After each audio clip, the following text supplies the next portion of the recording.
السلام عليكم ورحمة الله وبركاته. عاملين ايه يا حبايبي؟ جمعة مباركة عليكم ان شاء الله. يا رب تكونوا بخير وبصحة وسعادة وراحة بال. صلوا على الحبيب المصطفى صلى الله عليه وسلم. زيد النبي صلى الله عليه الصلاة والسلام. انا قلت يعني الاجواء الحلوة دي حبيت اوريها لكم، يعني ما حرمكمش من الاجواء الحلوة دي معايا.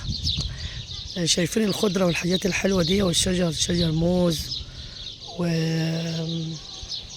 وشجر البامية، الويكة الخضراء، شجر المانجا وشجر الليمون.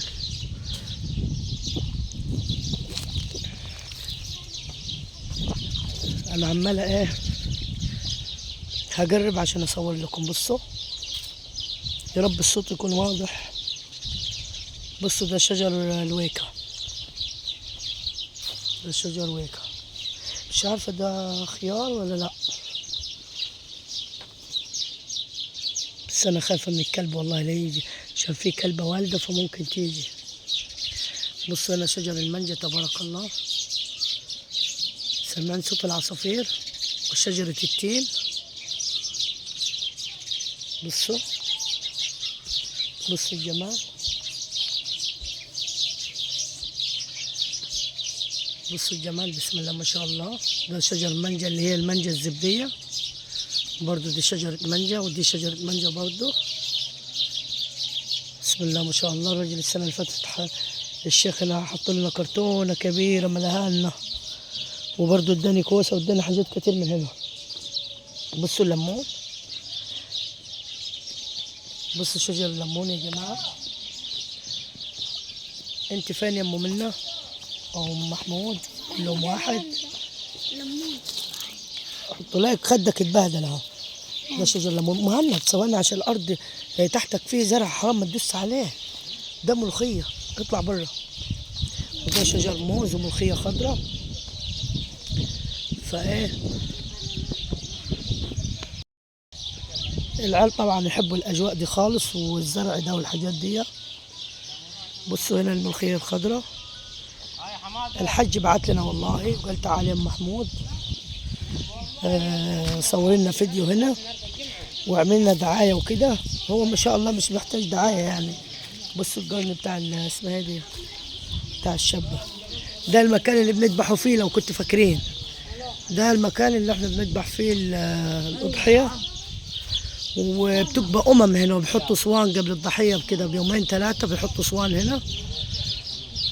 والناس كلها بتيجي من جميع الدنيا، يعني ناس كتير خالص بتيجي بتعمل مع الحج هنا. اسعاره بتبقى حلوه في المعقول، وراجل يعرف ربنا الشيخ وكده، اسعاره حلوه في المعقول. وايه بصوا هنا، بصوا المانجا بسم الله ما شاء الله، الله اكبر تبارك الله. دي الزبديه دي كان حاطط لنا منها كرتونه كبيره. قعدت لحد ما استوت. بصوا وقع في الارض هي، اللي هي الحاجات الصغيره دي. قال تعالى يا ام محمود صوري فيديو، وقول للناس اللي هو اللي عايز يشتري اضحيه السنه دي ان شاء الله. حرام طبعا دي تتقطع، دي في الارض كانت، بس دي حرام تتقطع عشان لسه مستوتش. في ليمون برضه في الارض.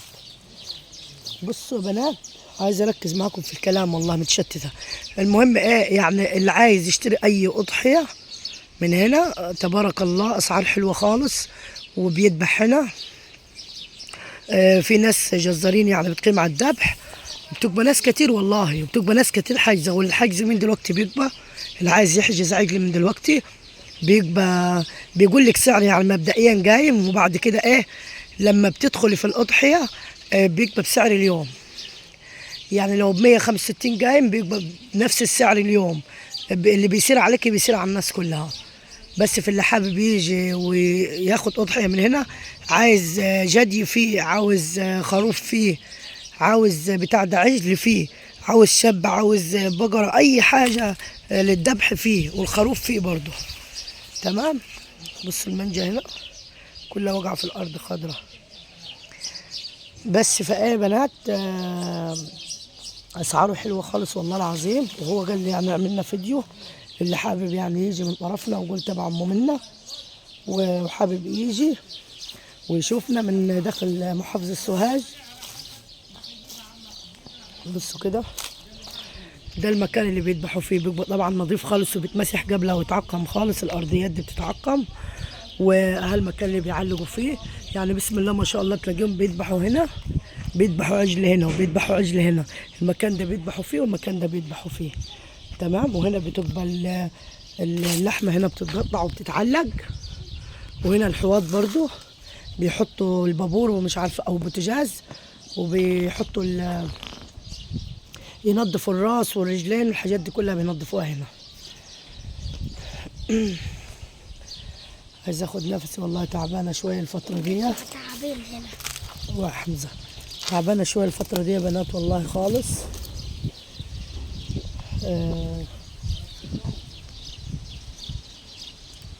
ليمون ده ولا مانجا؟ مانجا بس لسه وحشه، لسه اما تكبر. فاللي عايز من دلوقتي مثلا بيشوف البهايم جوا، انا مش يعني هو قال يصور بس مش حابه اصور البهايم، يخليهم ببركتهم عشان الراجل ربنا يبارك له فيهم. يعني معروف العجل وكده، ومعروف الشبه ومعروف الجاموسه والجدي والخروف والكلام ده كله معروف. فانت بتحجزي مثلا من دلوقتي، وان شاء الله باذن الله تعالى تحجزي من دلوقتي وبتيجي بعد كده ايه ان شاء الله تذبح على طول باذن الله. معلش ما كنتش مجمع معكم في الكلام انا نزلت والله عشان اصور الفيديو ده، وقلت منها غير جو عشان انا تعبانه شويه. محتاجه بس الدعاء منكم. ثواني افصل شويه عشان صوتي تعب واكلمكم تاني. بصوا الليمونه يا بنات،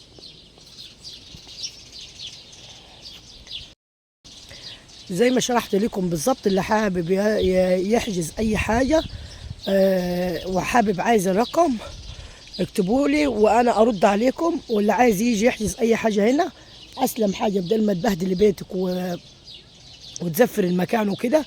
اسلم حاجه الذبح في مكان زي ده هو نظافه، وهم بينظفوا الراس والرجلين وكل حاجه، والمعاش بتطلع بكل حاجه نظيفه من هنا، ما تطلعش باي حاجه مبهدله، وكل حاجه بتتقطع وبتتجهز على اكمل وجه. ايا كانت الذبيحه كبيره صغيره اي حاجه بتتجهز، والاسعار عنده بما يرضي الله، بس الناس كلها عارفه بتتعامل معاه يعني. فانا حبيت اصور لكم الفيديو بناء على طلب الحج يعني. انا والله تعبانه، ومع رغم ذلك نزلت يعني لما قال يا ام محمود تعالى صور لنا فيديو كده، يمكن عشان الاسعار السنه دي فرقت عن السنه اللي فاتت والسنه اللي قبلها بكتير، فرقت خالص الاسعار. يمكن ما فيش اقبال كتير على اللحمه وكده، فممكن يكون يعني في ايه زي عجز في السوق وكده. الناس مش مقبله على الشراء في اللحمه وكده، الذبايح والكلام ده هو. بس في ناس متعوده وربنا مديها ومقتدره متعوده ان هي لازم تذبح، فطبعا اكيد ما بيقطعوش عادتهم وبيذبحوا. بس فان شاء الله باذن الله تعالى اللي حابب يجي يتواصل معايا عادي، ومن بلدي يعني من داخل محافظة سوهاج يعني. اللي عايز يجي اكيد مش الناس مش هتيجي من بعيد وكده، بس بتاخد حاجتك كلها 100 100 يعني بصراحة، على ضمانتي بعد ربنا سبحانه وتعالى، من ناحية الأسعار والأمانة والنظافة والأمانة في الذبيحة نفسها. واخدة كل التطعيمات كاملة، واخدة التطعيمات بتاعتها كاملة. وتعالى هنا يا حمزة انت وإياد عشان في ملوخية تحتيكم، ومحصنة، والمراعي بتاعتها 100%. المراعي بتاعتها قبل كده شفتوا معانا لما كنا بنذبح وكده، كنت تشوفوا الأضحية بتاعتنا ما شاء الله كانت لحمة حمراء وحلوة وجميلة. يعني الناس اللي كانت بتذبح أهل الخير وكده ربنا يجازيهم خير يا رب، كانت اللحمة بتطلع 100 100 بصراحة. المراعي ما فيش كلام عليها، وربنا يجازي كل أهل الخير إن شاء الله بإذن الله تعالى يا رب، وربنا يوسع على عباده. بس كده لو لقيت فرصة تاني أصور لكم جوا مثلا أي حاجة تاني البهايم، مش عارفة هشوف نفسي أقدر أصور البهايم ولا لا. بسم الله ما شاء الله، ربنا يوسع على الحج يا رب ويزيده. المكان ده كله بتاعه، المزرعة دي كلها هبص المزرعة بأكملها. بتبقى هنا يوم العيد. طبعا وصلي لربك وانحر. فبعد صلاة العيد على طول طبعا الذبح وكده. فالناس بتقبل العربيات هنا بيبقى ما فيش نفس وطوابير، يعني بعد الصلاة على طول بتبقى ناس الدنيا والآخرة. بيقعد ناصب هنا 3 أيام أو 4، يعني متهيألي أسبوع، والله تقريبا أسبوع. عشان خاطر الناس اللي ما حصلتش تذبح أول يوم بتذبح تاني، تذبح تالت. بيبقى زحمة موت، كله يعني عايز يخلص ويمشي. فالناس اللي ما بتذبحش بدري بتذبح بعديها. بس في كله بيذبح. هنا العربية دي اللي انتوا شايفينها دي بينظفوا عليها المعاش، اللي هو الناس اللي بتتعايش وكده، ياخد منك المعاش والمنبار والحاجات دي. بص زبت منزل. ماشي، ما هي لسه ما استوتش. فبينظفها هنا المعاش وبيديهولك نظيف 100%. بس كده. يا رب الفيديو بتاعنا ان شاء الله ينول اعجابكم، وان شاء الله باذن الله تعالى نستفيد منه، وربنا ان شاء الله يجعل محتوانا افاده للناس باذن الله، وننول الاجر ان شاء الله لنا ولكم ان شاء الله باذن الله تعالى. تنسوش يا بنات اللايك والشير والكومنت الحلو اللي بيشجعنا ويحفزنا. معلش انا تعبانه والله، ودعوه منكم بصلاح الحال، وربنا يهدي النفوس باذن الله تعالى. مهند كده مش هينفع، المانجا لسه ما استوتش. بص يا مهند، في الارض. يلا يلا اطلع، يلا اطلع يلا.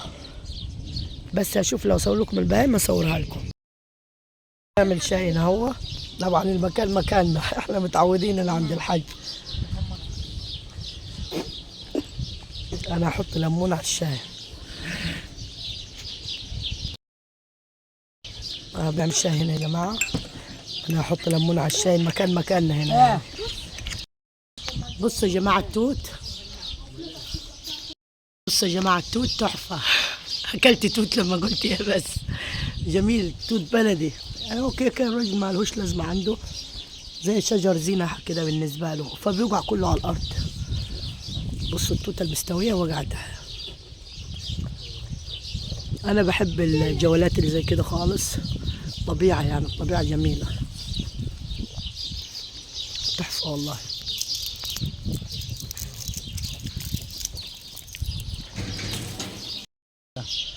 هو عيال